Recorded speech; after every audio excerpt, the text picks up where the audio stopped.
Hello student, KJ knowledge hub के YouTube channel में मैं कन्हैया जी पांडे आपका स्वागत करता हूं। तो स्टूडेंट गुड मॉर्निंग।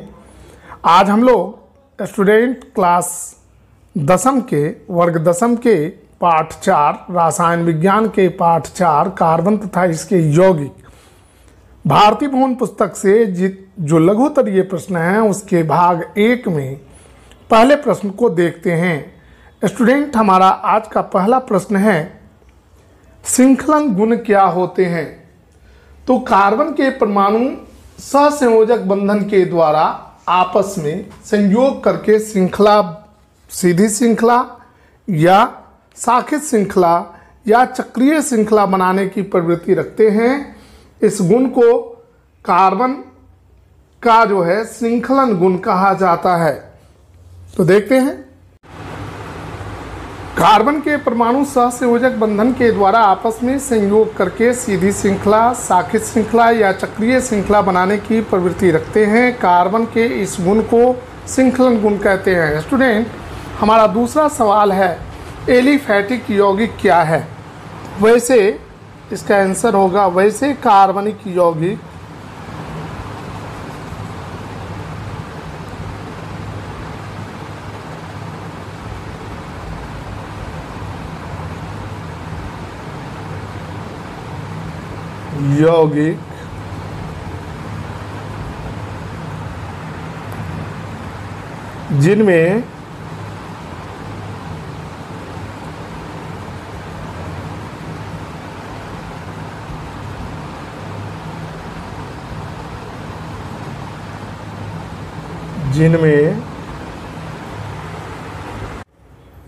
जिनमें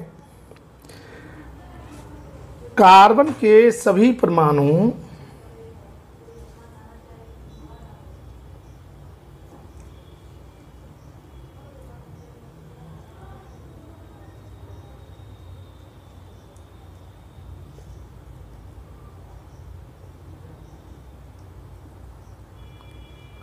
एक दूसरे से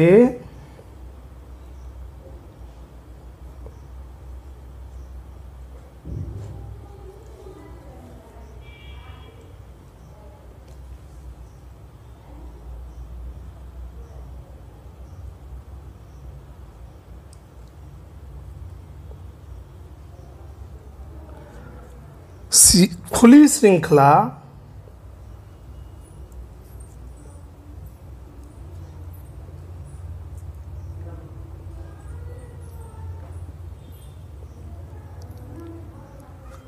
द्वारा जुड़े रहते हैं।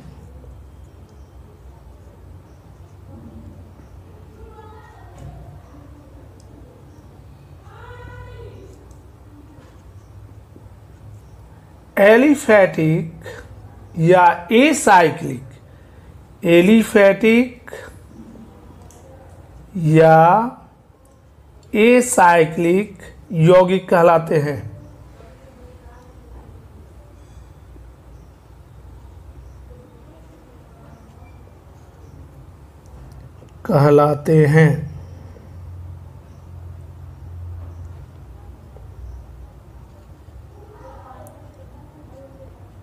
अब हम लोग स्टूडेंट प्रश्न संख्या 3, तीसरा प्रश्न है क्रियाशील समूह क्या है। तो किसी कार्बनिक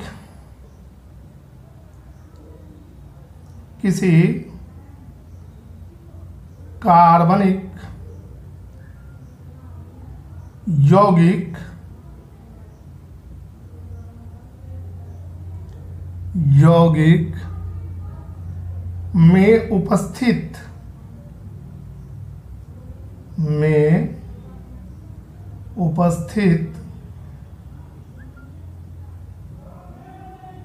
वह समूह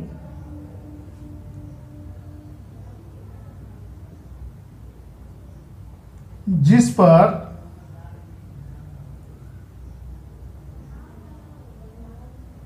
उस कार्बनिक यौगिक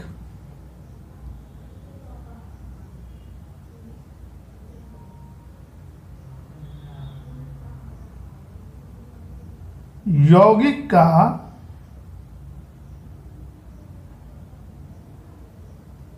रासायनिक गुण निर्भर करता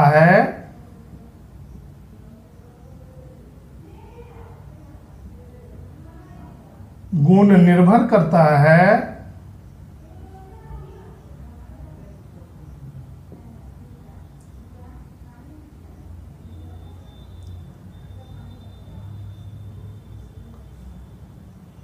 उसे क्रियाशील मूलक या क्रियाशील समूह कहते हैं। क्रियाशील समूह कहते हैं।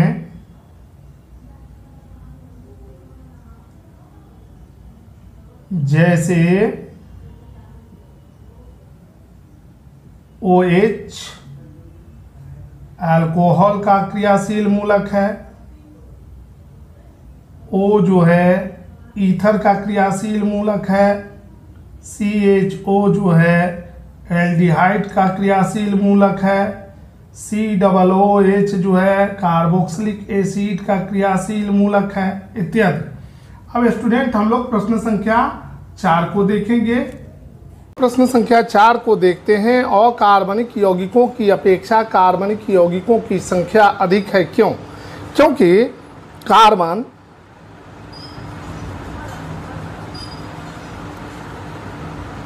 विद्युत धनात्मक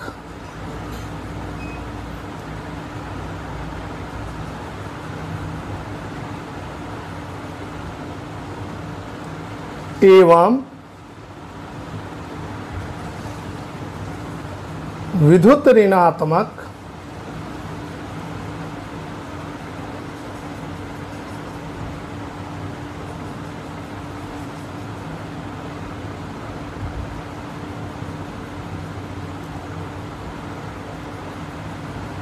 तत्वों के साथ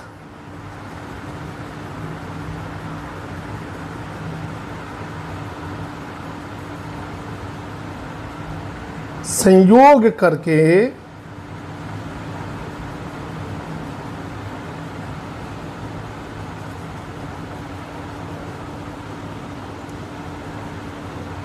यौगिक बनाने की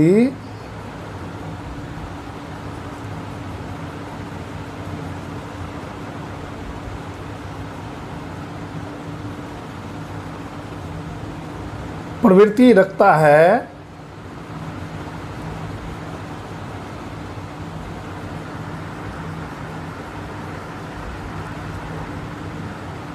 इसके अलावे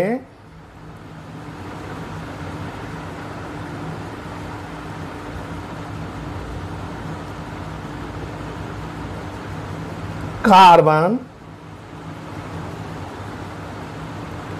में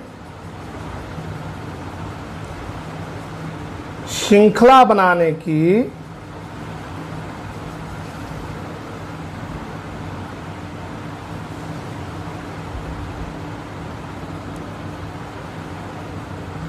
प्रवृत्ति पाई जाती है।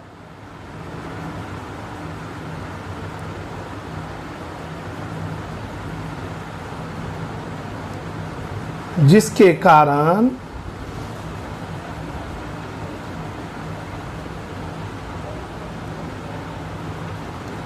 कार्बनिक यौगिकों की संख्या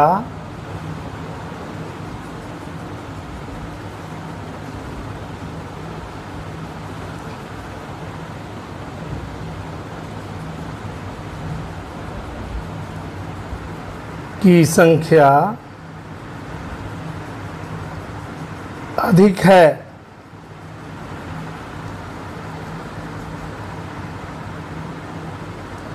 जबकि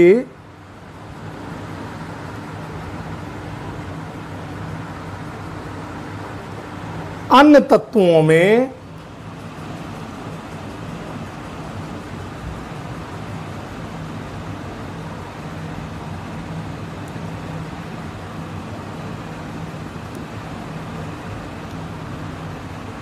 श्रृंखला बनाने की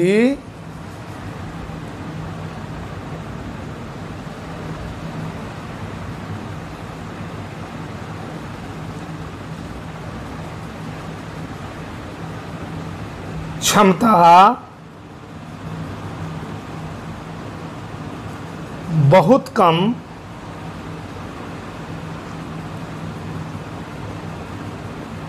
होती है,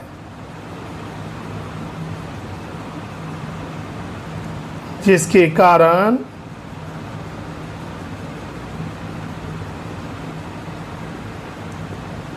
अकार्बनिक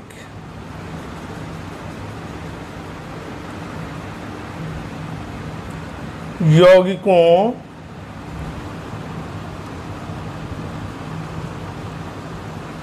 की संख्या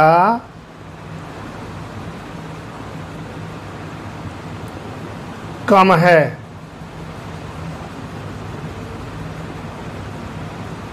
अब स्टूडेंट हम लोग प्रश्न संख्या 5 को देखेंगे। हमारा प्रश्न संख्या 5 है।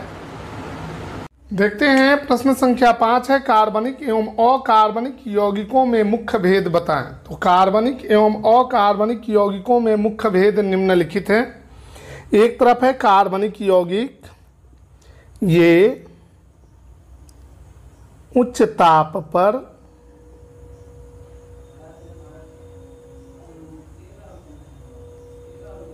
अपघटित हो जाते हैं। अपघटित हो जाते हैं कौन? कार्बनिक यौगिक। 2 नंबर, इनका द्रवणांक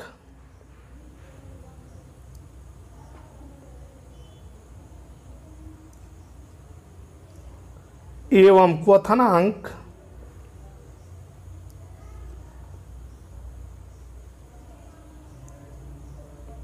कम होता है।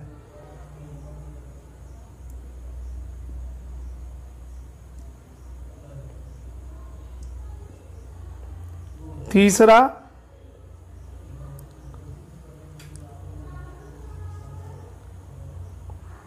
ये समावयवता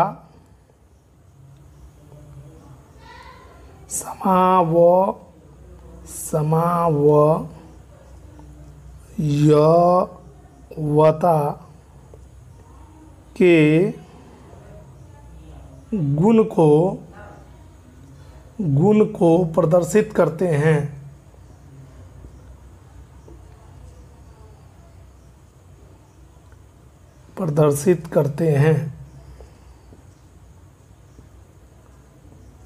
अब देखते हैं, जबकि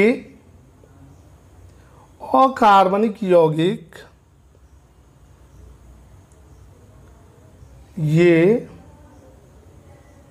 उच्च ताप पर, अकार्बनिक यौगिक उच्च ताप पर अस्थायी होते हैं।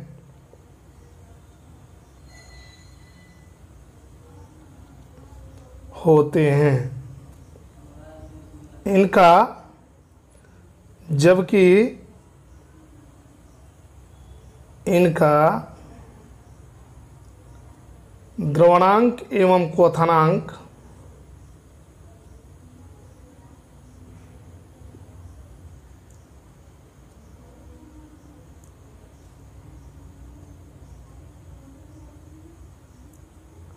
उच्च होता है।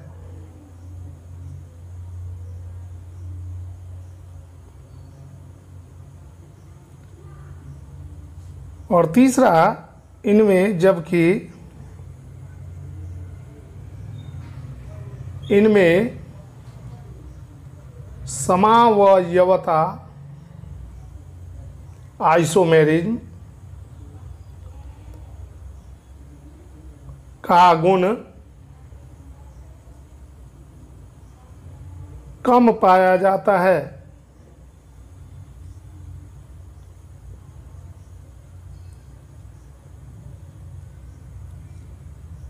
अब हम लोग प्रश्न संख्या 6 को देखेंगे स्टूडेंट। हमारा प्रश्न संख्या 6 है, सहसंयोजक यौगिक क्या होते हैं? कार्बन परमाणु स्थायित्व कैसे प्राप्त करता है? तो स्टूडेंट, जब 2 परमाणु आपस में इलेक्ट्रॉनों की साझेदारी से इलेक्ट्रॉनों की साझेदारी से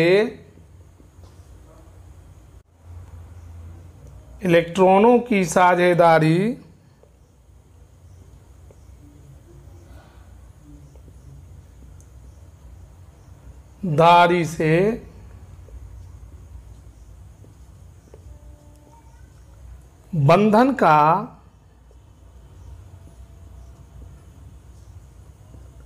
निर्माण करते हैं,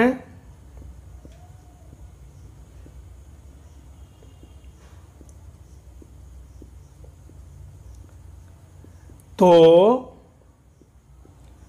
इस प्रकार के बंधन को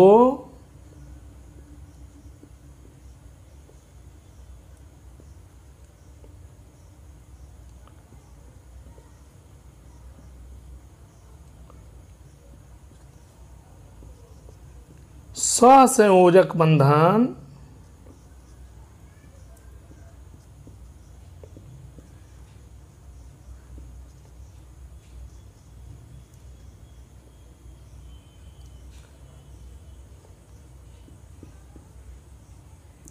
कहते हैं,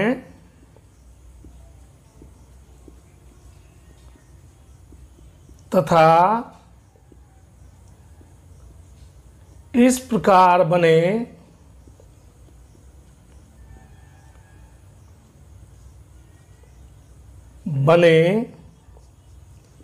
यौगिक को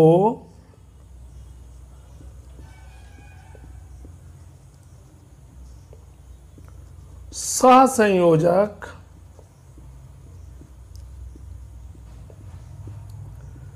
यौगिक कहते हैं। अब इसी में दूसरा प्रश्न है हमारा कि कार्बन परमाणु स्थायित्व कैसे प्राप्त करता है। चूंकि कार्बन परमाणु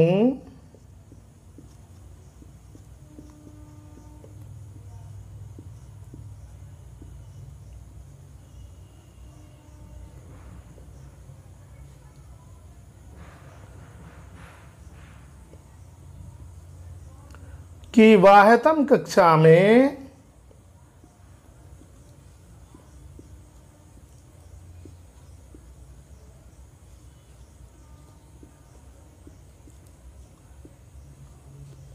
चार इलेक्ट्रॉन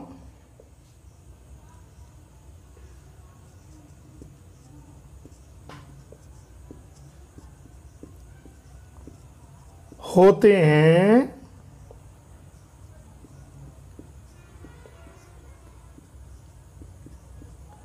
उसे अपने नजदीकी अक्रिय गैस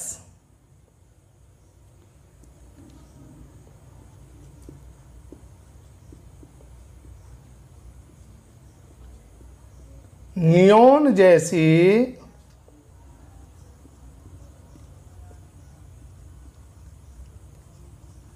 इलेक्ट्रॉनिक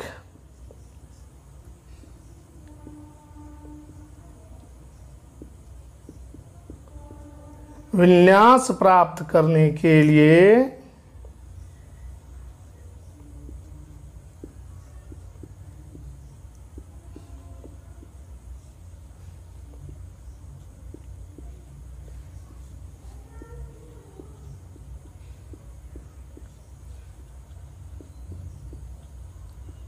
चार इलेक्ट्रॉनों की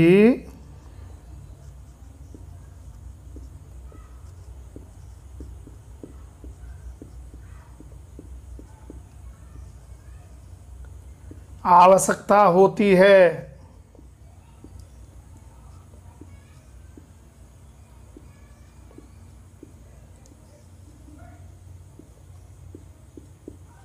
इसलिए कार्बन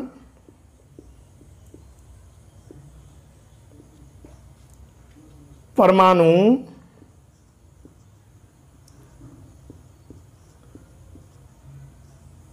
चार इलेक्ट्रॉनों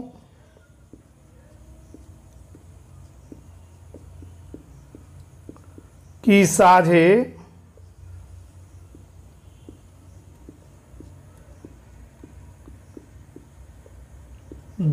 करके अन्य परमाणुओं के साथ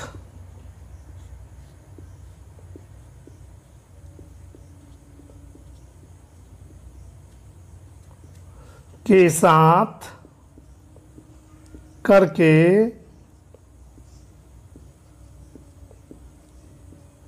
स्थायित्व प्राप्त करता है।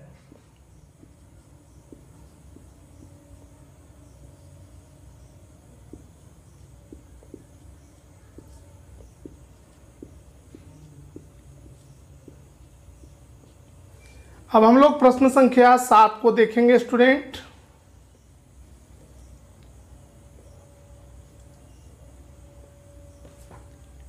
प्रश्न संख्या 7 है, समावयवी क्या है?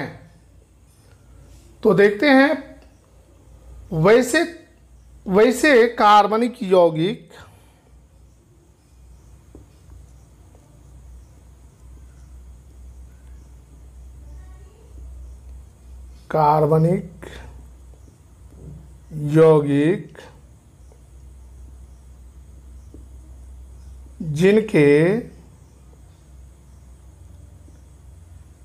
जिनका अणुसूत्र समान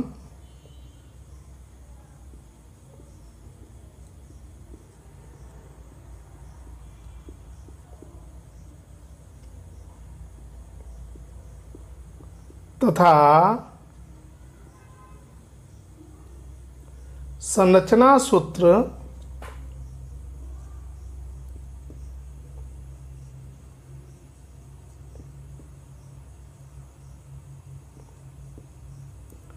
भिन्न भिन्न हो,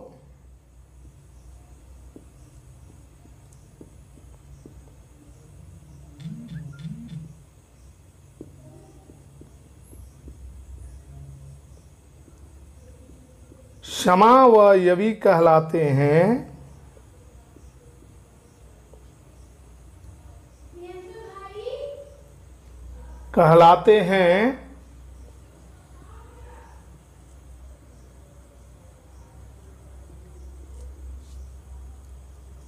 तथा इस परिघटना को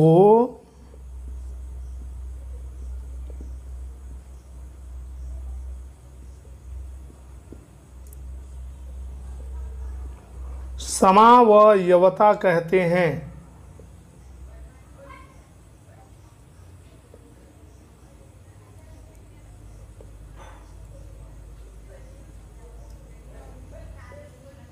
जैसे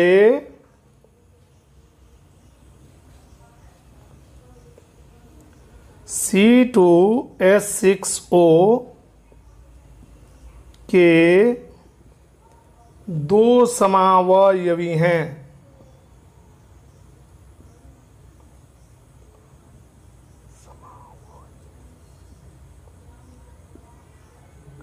नंबर 1 C2H5OH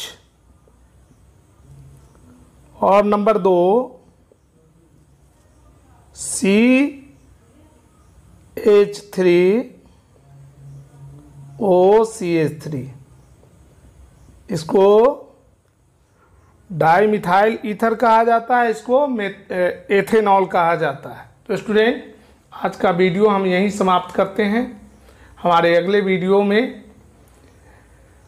रसायन विज्ञान के पाठ 4 कार्बन तथा उसके यौगिक के लघुतरीय प्रश्न के भाग 2 में हम अन्य प्रश्नों के ऊपर बारी बारी से चर्चा करेंगे। तब तक के लिए हम आपसे विदा लेते हैं। धन्यवाद।